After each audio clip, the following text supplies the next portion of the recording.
अस्सलाम वालेकुम बच्चों, आप सबको खुशामदीद है पेपर प्रेप स्टूडियो की फिर से एक नई वीडियो में। तो बच्चों आज हम सॉल्व करेंगे क्लास 9 केमिस्ट्री के मॉडल पेपर के एमसीक्यूज़। जो आपका फेडरल बोर्ड का 2026 का मॉडल पेपर है उसके एमसीक्यू सॉल्व करेंगे। तो चलिए बच्चे शुरू करते हैं। पहला एमसीक्यूज़ हमारे पास, suggest primary focus of organic chemistry. Primary focus of organic chemistry हमारे पास क्या होता है? तो ये हमारे पास होता है the study of carbon based molecules and their reactions. इसका प्राइमरी फोकस ये होता है। नंबर 2 एमसीक्यूज़ हमारे पास, which of the following elements has the largest atomic size. Atomic size किसका सबसे ज़्यादा होगा, जिसका एटॉमिक नंबर सबसे ज़्यादा होगा? किसका? ब्रोमीन का हमारे पास सबसे ज़्यादा वो होता है एटॉमिक साइज। 3 एमसीक्यूज़ है हमारे पास, आइडेंटिफाई द कोवेलेंट कंपाउंड। अच्छा, कोवेलेंट कंपाउंड कैसे बनता है? जब नॉन मेटल और नॉन मेटल मिलते हैं। तो इसमें नॉन मेटल किस में है? ये है हमारे पास करेक्ट ऑप्शन का नंबर सी है। ये वाटर मॉलिक्यूल में, ये देखें ना, नॉन कोवेलेंट है, ये वो कोवेलेंट कंपाउंड है ये। नंबर 4 एमसीक्यूज़ है हमारे पास, suggest the correct reagents in the reaction of alkyl halide. Alkyl halide में कौन से रिएजेंट यूज़ होते हैं? तो हमारे पास इसका करेक्ट ऑप्शन है नंबर डी। ये जिंक और ये सल्फ्यूरिक एसिड हमारे पास यूज़ होते हैं अल्काइल हैलाइड की रिडक्शन के लिए। नंबर 5 एमसीक्यूज़ है हमारे पास, identify which of the following element in the given reaction is oxidized. कौन सा ऑक्सीडाइज हो रहा है? अगर हम सल्फर को देखें, बिफोर रिएक्शन रिएक्टेंट में इसकी क्या है, वो ऑक्सीडेशन स्टेट -2 है, और रिएक्शन के बाद देखा जाए तो इसकी ऑक्सीडेशन स्टेट हमारे पास 0 आ रही है। तो ये ऑक्सीडाइज हुआ है, तो हमारे पास करेक्ट ऑप्शन नंबर सी है इसका, नंबर सी। नंबर 6 एमसीक्यूज़ है हमारे पास, why is the proton number unique to each element and use to arrange elements in the periodic table. तो ये प्रोटॉन्स हमारे पास, ये देखें, इसका बी करेक्ट ऑप्शन है। Protons define the atomic number of elements. फिर एटॉमिक नंबर से हमें पीरियोडिक टेबल के बारे में, चीज़ों के बारे में पता चलता है। तो 6 का हमारे पास करेक्ट ऑप्शन बी है। नंबर 7 एमसीक्यूज़ हमारे पास, predict which one of the following pairs has the same mass. Same mass हमारे पास इसमें किसका होगा? तो मैं आपको इसका आंसर पहले बता देता हूँ। 1 mole of N2O and 1 mole of CO2। इधर मैं आपको इसका थोड़ा सा सॉल्व करके बता देता हूँ। ये देखें आप, एन ये N2 है ना आपके पास, N2O का आपने इसको सॉल्व करना है।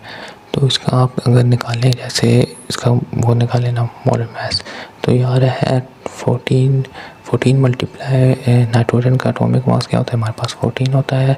नीचे 2 लिखा है, 2 को मल्टीप्लाई करेंगे, प्लस ऑक्सीजन का मास क्या होता है? ऑक्सीजन का हमारे पास मास होता है 16। तो ये आ रहा है हमारे पास 44 ग्राम N2O का। अब CO2 का अगर हम निकालें, ये देखें, कार्बन का एटॉमिक मास क्या होता है? 12 होता है। इसमें प्लस करेंगे हम 16 ऑक्सीजन का लिखेंगे, ये 16 ऑक्सीजन का लिख दिया, और नीचे 2 है तो ये मल्टीप्लाई होता है नीचे वाला 2। तो इसका क्या आंसर आ रहा है? इसका भी हमारे पास आ रहा है 44 ग्राम। ये देखें, अब ये 1 मोल ऑफ ये N2O और 1 मोल ऑफ CO2 ये हमारे पास इक्वल आ रहे हैं। तो इसका करेक्ट ऑप्शन नंबर ए है। नंबर 8 एमसीक्यूज़ है हमारे पास। नंबर 8 एमसीक्यूज़ है, what is the usual effect of an exothermic reaction on the temperature of the surrounding. Temperature exothermic reaction का सराउंडिंग के टेम्परेचर पर क्या इफेक्ट पड़ता है? तो देखिए, सराउंडिंग का टेम्परेचर इंक्रीज होता है। नंबर सी करेक्ट ऑप्शन है इसका हमारे पास।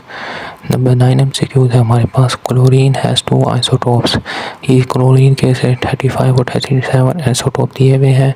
तो ये तो ईजी से है, आप ये इसका 35 को 75 से मल्टीप्लाई करके प्लस 37 को मल्टीप्लाई करना है 25 से, तो ये क्लोरीन का ये एटॉमिक मास आ जाएगा 35.5। वैसे भी आपको ये याद ही होगा, पीरियोडिक टेबल में लिखा हुआ है। नंबर 10 एमसीक्यूज़ है हमारे पास, what is the purpose of using catalytic converters in vehicles. Vehicles में ये क्यों यूज़ होता है हमारे पास? To reduce harmful gases in exhaust.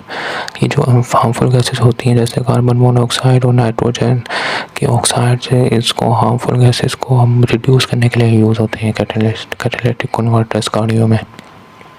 Number 11 MCQs है हमारे पास, which pound is most likely to damage marble bending due to the reaction with acid rain. ये तो इजी है, CaCO3। ये आपके बुक में भी लिखा हुआ होगा। एसिड रेन में सबसे ज़्यादा ये अफेक्ट करता है चीज़ों को, मार्बल्स की चीज़ों को, बिल्डिंग वगैरह को।